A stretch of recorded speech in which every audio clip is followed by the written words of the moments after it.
안녕하세요. 보타임의 미국 소식입니다. 4월 6일 헤드라인 뉴스를 전해드리겠습니다. 보타임의 도이치방크가 바이든의 경기 침체를 예측한 최초의 은행이 되고 있습니다. 미국의 그 많은 은행 중에 바이든 행정부에서 행하여지고 있는 경기 침체에 대하여는 한 줄의 보도도 없습니다. 도이치방크 보도에 의하면 GDP 지수는 2021년 10월을 고점으로 계속 하향 곡선을 그리고 있으며 인플레이션은 사상 최고치 또는 40년 만에 최고치를 기록하고 있다고 하면서 이것은 모든 경기 침체의 전조를 나타내고 있다고 발표를 하고 있습니다. 그리하여 도이치방크가 미국의 경기 침체를 예측한 최초의 은행이 되고 있습니다. 또한 도이치방크는 연준의 긴축 정책으로 인하여 더욱더 미국 경제가 큰 타격을 입을 것이며 2분기에는 마이너스 1.5%의 경제 성장이 예상되어진다고 발표를 하고 있습니다. 다음 소식입니다. mRNA 백신을 세계 최초로 발명한 마론 박사가 다보스 포럼의 글로벌리스트들이 미국 곳곳에 지금 산재해 있다고 이야기를 하면서 이들을 전부 다 학계와 정계와 재계와 모든 분야에서 축출해야 된다고 이야기를 하고 있습니다. 마론 박사는 이들이 코로나 바이러스를 가지고 모든 사람들을 지금 억압을 하고 있으며 또한 곳곳에 다보스 포럼의 추종자들을 양성하고 있다고 이야기를 하고 있습니다. 자신이 스웨덴에 있는 한 연구기관과 제휴하여 이들에 대한 명단과 그들의 실태에 관한 책자를 조만간 발간할 예정이라고 발표를 하면서 그 책이 발간이 되면 전 세계에 흩어져 있는 많은 글로벌리스트 종교를 믿는 그들과 또한 추종자들에 대한 실체를 알게 될 것이라고 오늘 발표를 하고 있습니다. 한편 말론 박사는 많은 메인스트림 미디어와 글로벌리스트들을 추종하는 미디어들이 이들을 선전선동을 하고 있으며 서구 전역의 세계주의 꼭두가시가 되어가고 있다고 이야기를 하면서 이것이 바로 그레이트 리셋의 본질이라고 이야기를 하고 있습니다. 말론 박사는 또한 우리는 이 사람들을 전부 퇴출시켜야 합니다. 특히 미국에서는 그들이 누구인지 우리가 알아내야 하고 그들이 미국 헌법에 충성하지 않기 때문에 반역자입니다라고 이야기를 하고 있습니다. 그러면서 이 글로벌리즘 엘리트주의자들은 너무나 비밀에 쌓여서 어둠에 오래 있었기 때문에 식별해내기가 쉽지 않지만은 이번에 출간되는 책자로 많이 구분을 할 수 있을 것이라고 이야기를 하고 있습니다. 그 책자에는 대표적으로 제이 인슬리 워싱턴 주지사, 저스틴 트루도 카나다 총리, emmanuel 마크롱 프랑스 대통령과 같은 다보스 포럼에서 가장 잘 알려진 몇 사람을 강조하기도 하였습니다. 또한 말론 박사는 자기가 mRNA 백신 발명자로서 클라우스 슈바흐는 이들을 선동하고 지도하여 보편적인 대량 백신 접종을 홍보해야 하는 사람들이라고 하며 그 논리는 실제로 디지털 아이디와 디지털 화폐화하는 것이 그들의 그레이트 리셋의 본질이라고 오늘 폭로를 하고 있습니다. 다음 소식입니다. 오늘 터커 칼슨의 투나잇 쇼에서 엄청난 사실이 드러나고 있습니다. 터커 칼슨 쇼에서 5G 무선 기술은 항공 또는 사람들의 건강 문제를 방해하는지 여부뿐만이 아니라 다른 많은 논란의 여지가 있다고 발표를 하고 있습니다. 그는 인터뷰에서 통신 전문가인 조나단 펠슨과 5G에 대하여 구체적인 이야기를 하고 있습니다. 펠슨은 와이어리스 월이라고 하는 통신 전문 책자의 저자이기도 합니다. 그는 5G가 우리가 일반적으로 생각할 때 통신 속도를 4G에 비하여 많이 늘리는 것이 아니고 각 개별적으로 통용이 되어 왔지만은 5G가 되면 인공지능을 통하여 모든 정보를 한 건으로 모을 수가 있다고 이야기를 하고 있습니다. 따라서 5G를 통하여서는 총체적인 감시 체제와 컨트롤 체제가 가능하다고 이야기를 하며 지금 중국에서 벌어지고 있는 위구르 감시 체제가 바로 5G의 대표적인 것이라고 이야기를 하고 있습니다. 1G는 아날로그, 2G는 아날로그를 디지털화한 것, 2G에서 3G는 스피드를 100배 늘린 것, 3G에서 4G까지는 또 100배를 늘린 것, 그러나 5G는 스피드뿐만이 아니라 이렇게 포괄적인 정보를 담고 있는 허브가 결성이 된다고 이야기를 한 것입니다. 따라서 앞으로 디지털 금융, 디지털 아이디 등 모든 것이 5G를 통하여 행해진다고 이야기를 하고 있습니다. 다음 소식입니다. 정보자유법에 따르면 예방접종을 받은 미국 질병통제예방센터,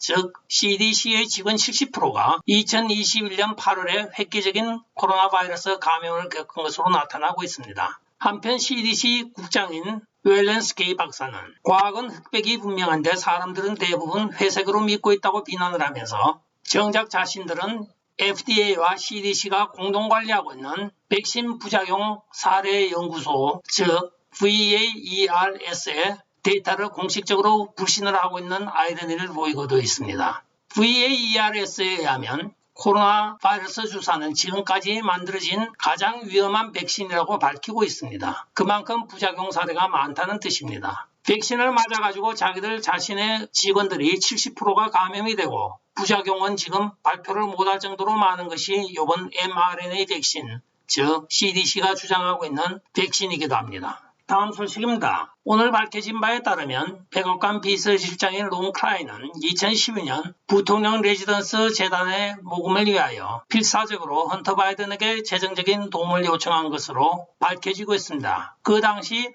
론 클라인은 VPRF, 즉 Vice President Residence Foundation 회장이었습니다. 그가 헌터 바이든에게 보낸 이메일에 의하면 많은 금액은 아닙니다. 총 2만 달러를 모금해야 됩니다. 그래서 저는 매우 친한 친구 몇 명에게 연락하여 2,000달러의 수표를 쓰게 할 것입니다. 10장을 쓴 친구들에게 2만 불을 돌려줘야 하기 때문에 2만 불이 필요합니다고 헌터 바이든에게 재정적인 도움을 요청하고 있는 것으로 나타나고 있습니다.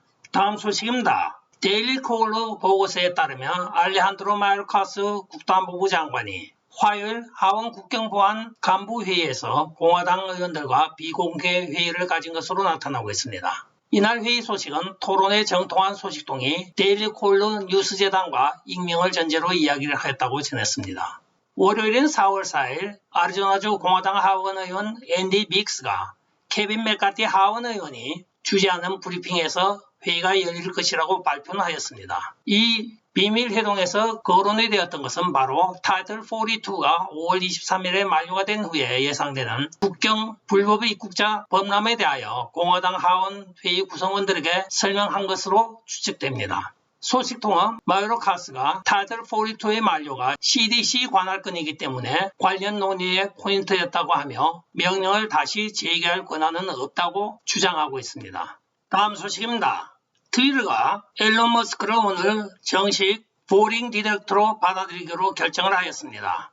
보딩 디렉터라고 하는 것은 바로 의결권이 있는 이사를 말하는 것입니다. 따라서 앨런 머스크가 실질적인 경영 이사가 되었지만은 도널드 트럼프 대통령과 많은 보수 언론인들의 트위터 복귀는 무산이 되었습니다. 오늘 트위터 회사의 공식 발표에 따르면 그들은 계속적으로 보수당을 검열할 것이고 도널드 트럼프 대통령을 다시 로딩하지 않을 것이라고 발표를 하고 있습니다. 트위터는 트럼프 대통령, 제임스 오키프, 알렉스 존스, 오웬 슈로이어, 인포월스와 같은 많은 저명 인사들의 보수 계정을 다 삭제를 하였습니다. 월요일날 앨런 머스크가 트위터의 최대 주주가 되었을 때 우리는 트위터의 이 파시스적인 언론 통제 관행을 바꿀 것을 기대하였습니다. 그러나 화요일 나온 발표에 따르면 이들은 그들의 플랫폼으로 보수 언론과 도널드 트럼프 대통령을 복귀시키지 않을 것이라고 공식적으로 선언을 하고 있습니다. 미국 헌법이 보장하는 언론의 자유가 이들에겐 아무런 소용이 없는 낡은 종이 쪼가리에 불과한 것입니다. 다음 소식입니다. 젤렌스키 우크라이나 대통령이 사르코지 프랑스 대통령과 메르켈 독일 총리를 싸잡아서 비난을 하고 있습니다. 2008년 우크라이나가 나토 가입 신청서를 냈을 때 바로 이 두 나라 정상들이 반대표를 던졌기 때문에 우크라이나가 오늘 이런 비극을 겪고 있다고 비난을 하였습니다. 이에 대하여 메르켈 총리 대변인은 즉시 반박 성명을 발표하였습니다. 2008년 당시 우크라이나는 국가 전체가 부정과 부패가 만연이 되어 있어서 나토 가입 기준에 부적절하였기 때문에 당연히 반대할 수밖에 없었다고 이야기를 하고 있습니다.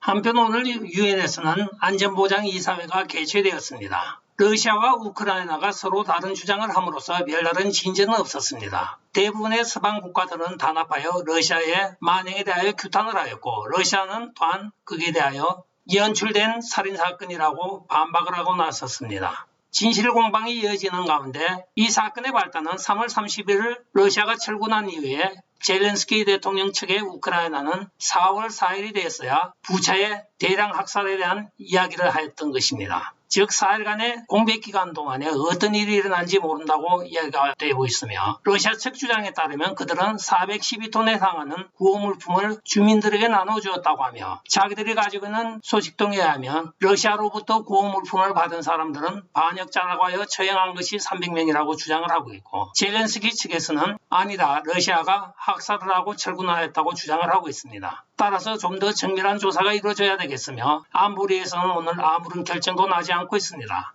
상임이사국에 러시아와 중국이 들어있기 때문입니다. 따라서 이 의제를 유엔 총회로 가져간다고 해봤자 상임이사국에서 거부권을 행사하면 끝입니다. 결국은 국제적인 정밀조사가 이루어져야 사건의 진위 여부가 밝혀지겠습니다.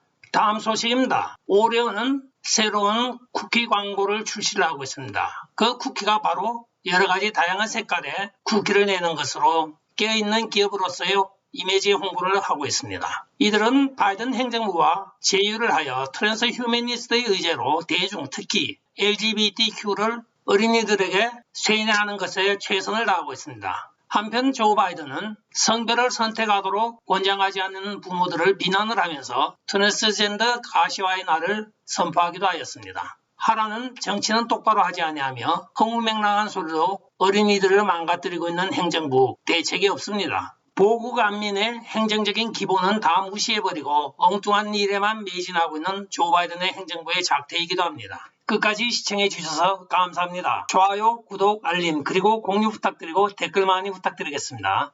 안녕히 계십시오. 바이.